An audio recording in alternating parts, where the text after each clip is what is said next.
Sa mga pare ko pupunta tayong silang shortcut tayo dito sa may UST Union.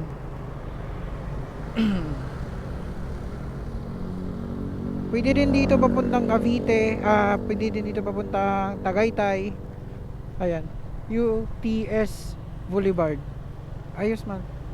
Ayun pag ganyan hawak. Let's go. Ang labas nito Aguinaldo Highway, straight.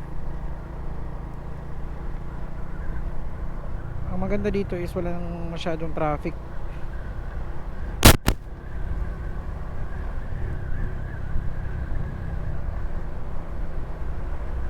Ayun. Kasi ano naman to bypass lang to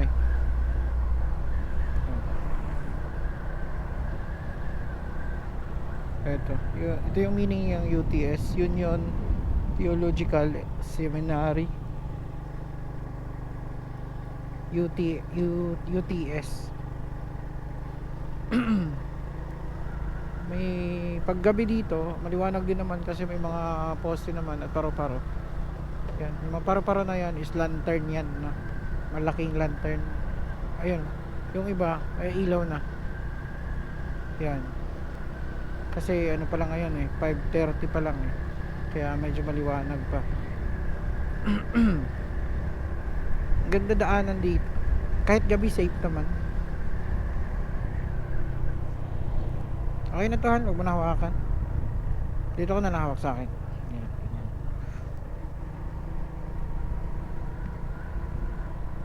Safe naman. Wala masyadong bahay. Ibig sabihin bypass lang talaga to, no? Ayun, wala masyadong mga bahay dito. Ginawa lang talaga to para daanan ng bypass, no? Para hindi na dumaan dun sa, kasi pag dun tayo ini-straight natin yon, ang labas nun is dun sa may SM, no?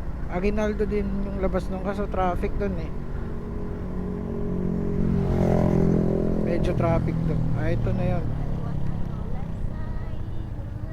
Ito dito na tayo sa may pero part pa rin to ng Dasma.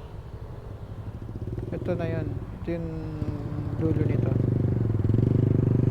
Ayan, dito kasi yung ano nun dito din naman yung labas nun yung pag doon, kaso malayo, di ba? Pag doon tayo dumaan malayo pa. Lady Rider, may nahulog sa kanya. Ayun, ito is diretso to papuntang Silang hanggang Tagaytay na to, no?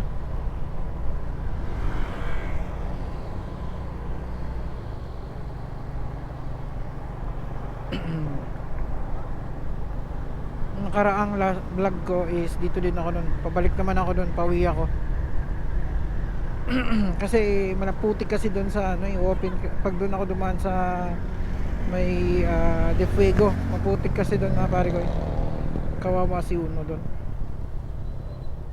Pre, pag putik doon, yung ano niya, yung sa makina niya sobrang putik, tumatalsik yung mga galing sa gulong, parang guard niya, kaya kawawa. Dito na dumadaan. No. Pagod.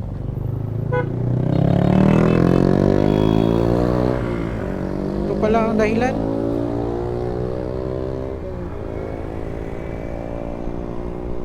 Akala ko mag-stop siya. Hindi. May nakaharang dun paliko Bigla din siya.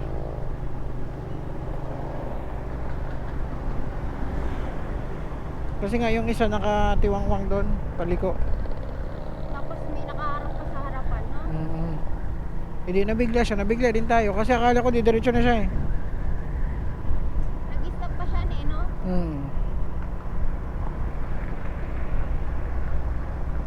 Gulat ako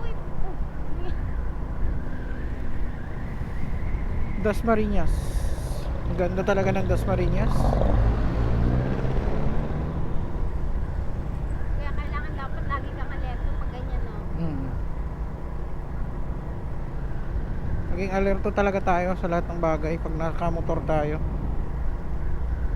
Kasi hindi mo alam yung ano eh, bigla ang preno.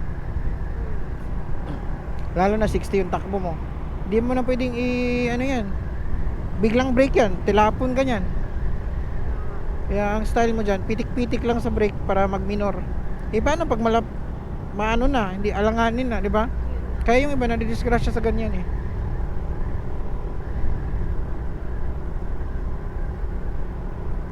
Kaya dapat advance talaga. Pag liliko ka, signal ka na agad para yung likod mo maka ano na, maka alert na na ay ito liliko to. Oo.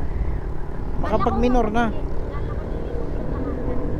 Hindi siya liliko, yung isa yung lumiko. Siya bigla siyang, syempre malakas yung takbo niya. Hindi nagbiglang brake siya. Tayo na biglang brake din kasi nga hindi din siguro siya alert doon na liliko pala yun. Yun nga mahirap doon eh. Kailangan talaga layo pa lang signal na siya na paliko siya para yung kasunod niya makapag-ready na ng brake. Pakaliwa yung isa. Yun yung nakabulahaw doon. Tapos yung isa nag-brake, tapos nag-brake. Ang likod mo sunod-sunod na yun eh kasi mabigla din yung lahat eh. Kasi mabilis naman takbo niya kaya in-expect mo straight lang siya. Biglang nag-brake kasi nga. Nagulat nga ako bigla siyang liko. Yung pala, hindi ko kasi kita na may paliko pa pala dun na isa. Ganun ang mangyayari pag mga biglaan. Kaya dapat ano yung preno mo. Ano pa naman yung preno natin sa likod, dumudulas na lang siya. Parang minor na lang. Kaya yan ang papalitan Ano, ko. papalitan na yan? Oo, show lang naman yan. Yung binili ko doon sa bahay, nakita mo, yung kulay pula. Yun. Yun. Brake show lang naman yun. Kasi pudpud na siguro to. At saka lokal lang kasi bili ko nito. Tag 55 lang bili ko kaya mura lang. Yun kasi medyo may brand na yun eh. Legit yung ano ko. Pitts bike. Yung kasi walang brand eh. Ano lang siya. Dating pinalitan mo. Mas maganda pa nga yung stock eh. Ewan ko na yung stock sana. Nadala ba yun dito sa Cavite? Pwede pa ibalik yun eh. Na ano lang kasi ako, na hype lang ako na sige palitan ko na. Pero makapal pa yun sa tutusin lang. Mas pangit nga yung pinalit ko eh. Pero okay na din kasi nagamit na din naman natin. Kaya pag may budget kayo, huwag niyong tipidin mga pare ko yung ano nyo, para sa motor nyo. Kasi para sa inyo din yan eh. Ayun, dito na tayo sa papuntang Silang na tayo. Ayan, dito na tayo sa Silang. Ang tandaan is itong Geta Fuel. Eto, Silang na tayo. Welcome to Silang. Pagdating mo dito sa Silang, wala nang paro-paro. Malinis na. Dati dyan, nagpunta kami doon kasi Advent. Pagdating mo dito sa Silang, wala nang paro-paro. Malinis na yung daan. Wala nang mga island dito sa gitna, no? Yung nagpapagitan ng ano, no? Malalaman mo talaga yung hanggang saan lang yung boundary ng city, no? Dito sa Silang, although hindi naman siya ganun ka laking city kasi hindi pa naman siya occupied, pero maganda na din naman, no? Hindi po city. Silang province lang siya. Ay ano lang siya yung lungsod. Ibig sabihin yung lungsod is parang gano'n na din, sentro din naman, no? Kasi marami din naman na dito, mga ayan, may Alphamart, at saka may ano na din dito, Robinson Mall. May Premier. Parang city na yung Silang. Hindi pa rin. Kasi may Robinson Mall eh.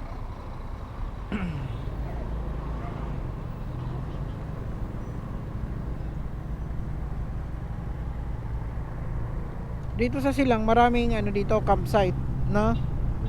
Okay na kaya yan dyan sa ano? Di ba yung Alak? Okay na kaya yan dito sa kanan? Kasi kung pwede na tayo Barangay mag-shortcut Biga. para mas malapit. Parang Okay hindi na pa kaya siguro nila yan. yan? Nagawa na kaya nila? Parang hindi pa yan. May dumadaan na. Close visor. Parang hindi pa okay yan. Ayun o.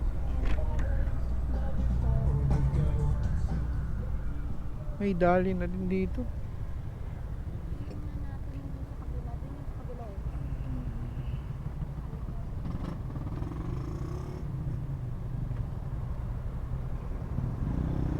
green lights.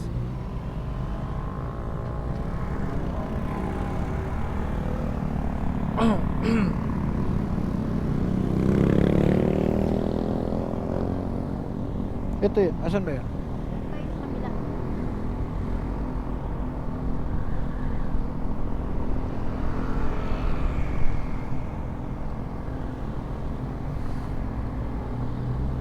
Bukupay. Marami din dito Bukupay, no? Home of the, ano to dito eh, coconut din eh. Ito? Ayun. Ito yung Calax, mga pare ko. Ito yung diretso na sa atin to pag kunyari yan matapos. Hmm. Pero at least, malapit na, no? Hmm. Ayun. Oh. Tingnan natin, baka nandito sila, ano. Nandito sila na gaano Alikabok. eh.